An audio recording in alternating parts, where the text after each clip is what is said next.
வழக்கமாக தேர்தலில்தான் போட்டி இருக்கும். இன்றோ வேட்புமனு தாக்கல் செய்வதில் போட்டா போட்டி நிலவியது. இதற்கு காரணம் அதிமுக, திமுக, பாமக, கம்யூனிஸ்ட் உள்ளிட்ட கட்சிகளின் வேட்பாளர்கள் மனு செய்ததுதான். இது குறித்த செய்தி தொகுப்பு ஒன்றை பார்க்கலாம். மக்களவைத் தேர்தலில் போட்டியிடும் அதிமுக கூட்டணி வேட்பாளர்கள் இன்று ஒரே நாளில் வேட்புமனுக்களை தாக்கல் செய்தனர். கன்னியாகுமரி மக்களவைத் தொகுதியில் பாஜக சார்பில் போட்டியிடும் மத்திய அமைச்சர் பொன் ராதாகிருஷ்ணன் நாகர்கோவிலில் உள்ள மாவட்ட ஆட்சியர் அலுவலகத்தில் மனு தாக்கல் செய்தார்.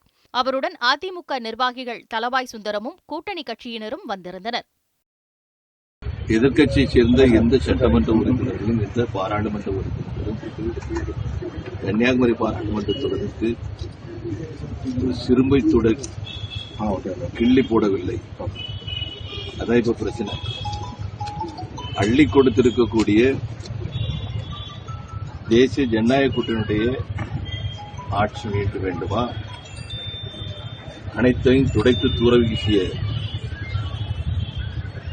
காங்கிரஸ் திராவிட முன்னேற்ற கழகத்தினுடைய வேட்பாளர்கள் வெற்றி பெற வேண்டுமா, இதுதான் இந்த தேர்தல் இருக்கிறது. அதிமுக கூட்டணி சார்பில் தருமபுரி மக்களவைத் தொகுதியில் போட்டியிடும் பாமக வேட்பாளர் அன்புமணி ராமதாஸ் மாவட்ட ஆட்சியர் அலுவலகத்தில் தேர்தல் அதிகாரியிடம் வேட்புமனுவை தாக்கல் செய்தார். மனு தாக்கல் செய்தபோது அமைச்சர் KP அன்பழகன் உள்ளிட்ட கூட்டணி கட்சி பிரமுகர்களும் வந்திருந்தனர்.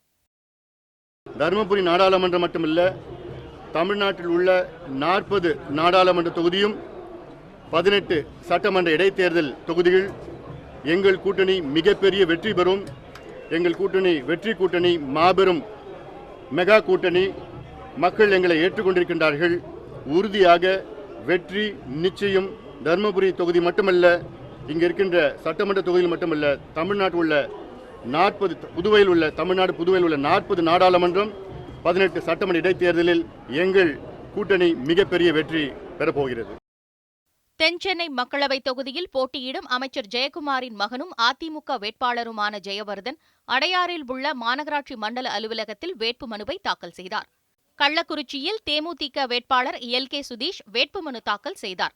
கள்ளக்குறிச்சி சார் ஆட்சியர் அலுவலகத்தில் தேர்தல் அதிகாரியான அனுஷ்யா தேவியிடம் அவர் வேட்புமனுவை அளித்தார். தேனி மக்களவைத் தொகுதி அதிமுக வேட்பாளரும் துணை முதல்வர் O பன்னீர்செல்வத்தின் மகனுமான OP ரவீந்திரநாத்குமார் வேட்புமனுவை தாக்கல் செய்தார். துணை முதலமைச்சர் O பன்னீர்செல்வம், வருவாய்த்துறை அமைச்சர் RP உதயகுமார் மற்றும் அதிமுக தொண்டர்களுடன் ஊர்வலமாக சென்று தேர்தல் அதிகாரியிடம் அவர் வேட்புமனுவை வழங்கினார். அருமையான எடப்பாடி பழனிசாமி அவர்களுடைய நல்லாசியுடன் மாண்புமிகு தமிழ்நாடு துணை முதலமைச்சர், அனைத்து இந்திய அண்ணா திராவிட முன்னேற்ற கழகத்தினுடைய ஒருங்கிணைப்பாளர் அவர்களுடைய நல்லாசியுடனும் அனைத்து இந்திய அண்ணா திராவிட முன்னேற்ற கழகத்தின் சார்பாக தேனி பாராளுமன்ற தொகுதியின் நாடாளுமன்ற வேட்பாளராக நான் இன்று மனு தாக்கல் செய்துள்ளேன். மதுரை நாடாளுமன்ற தொகுதியில் திமுக கூட்டணி சார்பில் போட்டியிடும் மார்க்சிஸ்ட் கம்யூனிஸ்ட் வேட்பாளர் சு வெங்கடேசன் வேட்புமனு தாக்கல் செய்தார். மதுரை நாடாளுமன்ற தொகுதி தேர்தல் அதிகாரியிடம் அவர் வேட்புமனுவை தாக்கல் செய்தார். புதுச்சேரி நாடாளுமன்ற தொகுதியில் காங்கிரஸ், NR காங்கிரஸ் வேட்பாளர்கள் வேட்புமனுக்களை தாக்கல் செய்தனர். NR காங்கிரஸ் கட்சியின் நிறுவனரும் எதிர்க்கட்சித் தலைவருமான ரங்கசாமி கூட்டணி கட்சி நிர்வாகிகளிடம் வேட்பாளர் நாராயணசாமியை அறிமுகம் செய்து வைத்தார். இதனையடுத்து மாவட்ட ஆட்சியரும் தேர்தல் நடத்தும் அதிகாரியுமான அருணிடம் வேட்பாளர் நாராயணசாமி வேட்புமனுவை தாக்கல் செய்தார். காங்கிரஸ் சார்பில் வேட்பாளராக அறிவிக்கப்பட்ட முன்னாள் சபாநாயகர் வைத்தியலிங்கம் தேர்தல் அதிகாரி அருணிடம் வேட்புமனு தாக்கல் செய்தார்.